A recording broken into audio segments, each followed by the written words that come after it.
मी आदरणीय शरदचंद्रजी पवार साहेब, पक्षाचे प्रदेशचे अध्यक्ष जयंत पाटील साहेब आणि आमच्या लोकसभेतल्या नेत्या सुप्रियाताई सुळे यांचं मनापासून मी आभार मानतो आणि त्याचबरोबर शिरूर लोकसभा मतदारसंघातील मायबाप जनतेचे सुद्धा आभार मानतो. कारण 2019 मध्ये माझ्यासारख्या कोणतीही राजकीय पार्श्वभूमी नसलेल्या सर्वसामान्य कुटुंबातल्या व्यक्तीला ही उमेदवारी दिल्यानंतर गेली 5 वर्ष ज्या सातत्यानं शिरूर लोकसभा मतदारसंघाचे जे प्रश्न मांडत राहिलो, ज्या काही प्रश्नांची सोडवणूक करू शकलो, मला वाटतं की हा पुन्हा जो आदरणीय पवार साहेबांनी, जयंत पाटील साहेबांनी जो विश्वास माझ्यावर ठेवलाय, हा विश्वास सार्थ करण्याचा मी पुरेपूर प्रयत्न करेन.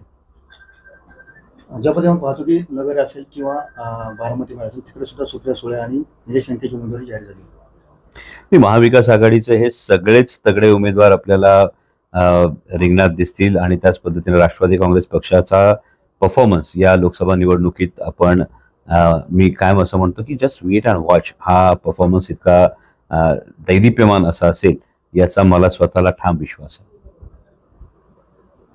म्हटलं आता तुम्ही वेगळ्या पार्टीचे, आम्ही वेगळे, राग काही नाही. आम्ही आमचं काम आमच्या पद्धतीने चालू आहे, आम्हाला कोणावरच नाही. आता तुम्ही जी केली आमच्या डोक्यात आहे, आम्ही आमचं काम करतो. हो.